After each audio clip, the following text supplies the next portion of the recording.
A lot for Ting, but a quick little self shout out, guys. Basetrade.tv is the new website of Basetrade TV, and we want you guys trying to use the calendar on that site to better keep up to date with what's going on.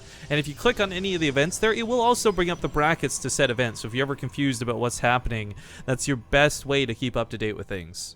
But it's no longer a duo cast, it's a tri-cast. I'm Rifkin, joined by Zombie Grub and perhaps one of the happiest Protoss in the world right now, Fear Dragon, as he gets to cast two of his favorite players. And quick shoutouts to Love SC2 for the 19-month resub as we kick off this game. This is the losers bracket, and everything is on the line for the players spawning at the top left side of the map, playing for Flipside Tactics. It's going to be the blue Protoss, Bales. Fear I can go. Nah, I'm just kidding, man. He was eating. No, I'm on this now. All right, do In it. the bottom right-hand corner, we have the orange Protoss player. Give it up for EG's HuK. I felt like such a jerk. needy face. Meanie face is a much longer way to say it. I saw him take like the tiniest bite, like he was anticipating Zombie Grip screwing him over. Little bit. I need to invest in this food, however. Well, you know what? Zombie Grub and I have not gotten a chance to eat at all. So, you know, if you're Dragon, I hate you. There you go. No sympathies. You I had to, I made guess- me eat. You said I go to the bathroom as I ate, and this is like the best PvP ever. I'm so excited Yeah. for this match. I'll tell you a little bit why. Hit us up, Fear Dragon. PvP Give us them truth facts.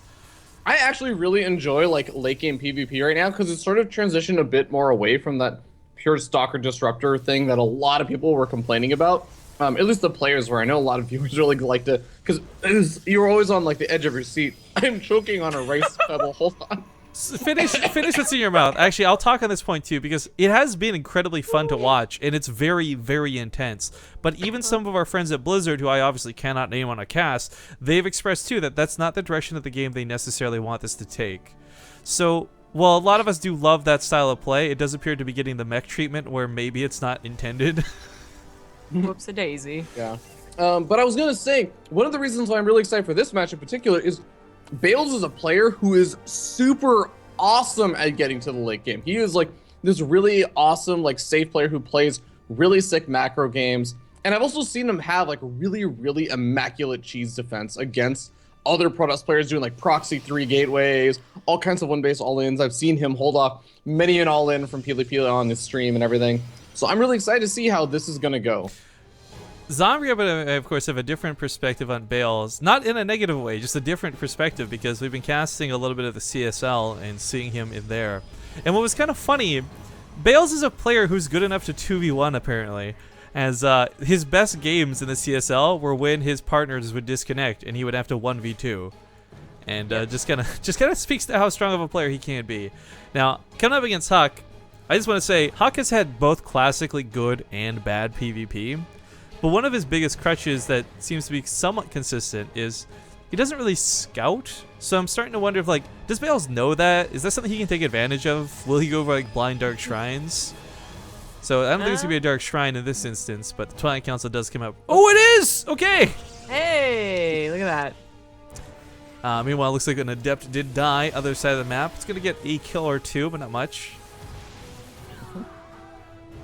Yeah, nice job with the Adepts. I mean, they move in, they get 2 worker kills, which is nice, but they also get a scout out on that Stargate, as well as the fact that Cybernetics Core is being chrono boosted, so we can definitely expect some aggression from HuK. That's going to be the big thing that he realizes as the Stalkers are moving out now. It's going to be a bit strange, though, because Dark Templar, okay, they may or may not be effective, but what's interesting is we're actually seeing this Dark Shrine intentionally used for Archons a lot of the time now, too, not just for DTs and cheese. So it still may work out even if it isn't the intended use. Stalker's, though, going to get a blast in the face. Bales could have taken this on if he was paying a little more attention. Oh. Oh, did he skip over? No, where's the mothership core? Here she comes for the main. Yeah, she was just out in there. So I think HuK would have realized that, but taking a couple of free kills when you can with the company with the Phoenixes, or Phoenix in this case, is definitely pretty cool. Now, I still doesn't see the Dark Shrine, but as you said, like, it's not the biggest deal anymore like it was, gosh, like 2 years ago now, when the Dark Shrine used to cost a lot more. And of course, people, I guess, were worse of the game even back then. So you can change it to Archons, you can bust, you can just keep it and go into Charge Lot Archon. We do have Blink for Bales, however, so I don't think he's going to go in for that Shadow Archon style. HuK, I would anticipate going for Blink as well, but his Twilight Council is, of course, delayed, having gone for Stargate and Robo. Hmm. One other really big thing about PvP with DTs, especially these days in Legacy of the Void, is yeah, you can have the Stargate, you can get out an Oracle, and you can detect those DTs, and heck, you can even have an Observer or something out, but the Observer, if you only have one Observer, you still have to make sure that it's at the right place, and if those DTs split up, you're gonna have trouble. If the DTs just walk in right over the Observer, that is a little bit easier to deal with, but like DTs are still great to just do low supply counterattacks while your opponent puts on the aggression.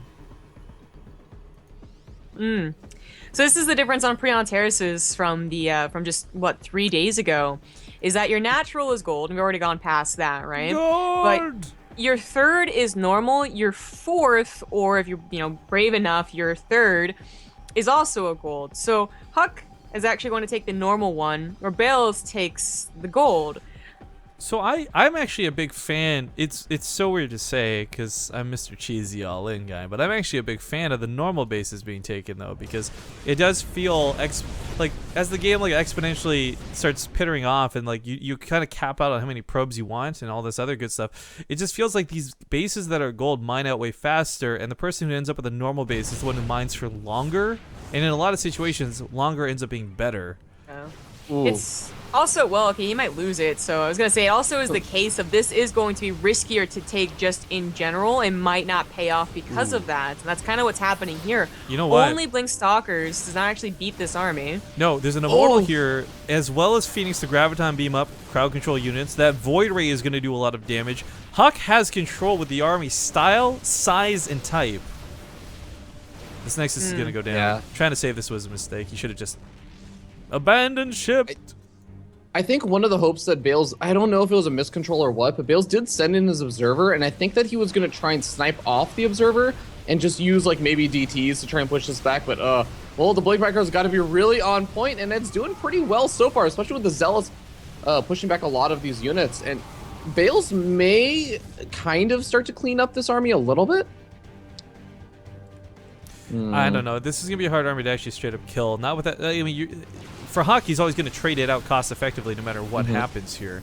Obviously, it doesn't have Blink on his side, so these Stalkers escaping are really annoying. Decides to walk away, gets the Mothership Core. Nice snipe with the Phoenix. Blinking in for the Void Ray puts you in range of a lot of these Stalkers, but now with Bale's own Immortal, he will start cleaning this up from HuK. However, as stated before, HuK still has a massive army lead thanks to what he has banked up at home. Also worth noting, with that gold base getting shut down, that income spike heavily favors HuK with the income. Yeah. Bale's going to try to take the gold again, so hopefully going to spike himself in a minute or two, but the army of HuK is looking quite scary. He's finally getting his own Blink. Bales has all the technology on his side. He has Charge, he has an upgrade. He could do really well in this game, but he definitely has to get that third base back. That +1 gonna finish up for HuK, and that's like the one good thing that Bales really has going for him right now.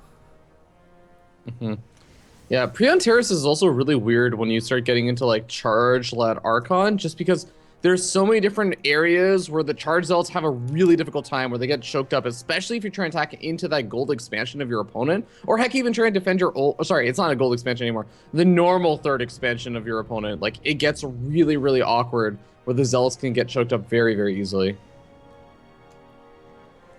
I really like the Void Rays. I mean, whether you can blink away or not, just the 2 seconds you're in range of them, they obliterate anything armored. So that combined with the Immortal shots are going to be fantastic. Now, there are Archons merging in, but HuK's going to hit this really sweet time where it's not part of the fight. Void Rays go ham on everything the backside. The Zealots get on top of the Immortals. This is something he actually needs to kite away from, so it does start doing so. And while this army composition is very good, it's also a little bit fragile, so decides to back away. Yeah, I mean, the reality is HuK has done enough damage to the army of Bales that he can try and just like take a fourth, as he's trying to do right now, get up his own charge, get up his own army of Zealots, and once he has that Zealot buffer, Bale's gonna have a really hard time breaking through that, especially with just, again, like the contours of this map make it so difficult to engage into your opponent if you're not at a favorable angle. Well, Disruptors, I guess, are on the mind of HuK right now. There's one thing that was missing from this matchup in this game: 10 minutes strong and no disruptors. They a little tricky against charge lots, of course. You don't want to, go ahead and explode on your own army, but if you get the shots, then they're absolutely worth it. And we have seen a maxed out disruptor stalker ball versus a maxed out charge on Archon ball. The disruptor ball actually worked better, so we'll see if that actually holds true for every single game, though. Really good positioning over here from Bales. I'm sort of surprised HuK has his army positioned on the north side of his nexus, even though he had an observer out in the center of the map to spot if the army, like his opponent's army, was coming from that side. I really wish he was positioning on the west side of this, but he is going to be able to push Bales back for now with photon overcharges. It's kind of funny seeing no DT usage at all this game. Not only was I expecting HuK to maybe get caught off guard by it in the early game, but no sneak attack DTs right now, when really I think those could be fantastic. Like, yeah, there's a cannon down, but 2 DTs will take that out very quickly. A lot of focus down here towards this base out of HuK, and defensively speaking, this is a bit of an awkward spot to hold because the choke doesn't necessarily favor the defender here. Ooh. Oh, blink into the main base is a really smart move. So let's talk about HuK's Disruptor would definitely favor that choke, but it's not out yet. 2 Voiders and a handful of Stalkers, a pretty perfect defensive crew for the situation. You know, Void Rays, what I love about watching them is sometimes more so than just being for damage, they're good bait. They can take a hit, and oh, that looked awkward. I didn't really, that's what it was shooting at first. But he kept the Forge alive, which was pretty important. That +3 weapons is a pretty big deal, and losing that would suck. Deciding to push into this, that's a lot of Archons and Zealots, though. I don't know. Even with Disruptors, that's still dangerous. Gets a pretty decent shot to start, and the Immortals are quite strong. Another Disruptor comes in, doesn't know what it's looking for, hits an Immortal, loses the Disruptor maybe. A little bit scary. But that concave with the high ground for HuK's actually going to help him a ton, and now Bales is pushing into a losing situation. His army supply is dropping fast. Those Immortals firing hard, and even the Warp Prism's going to get focused down. That's everything. That's game. GG. GG.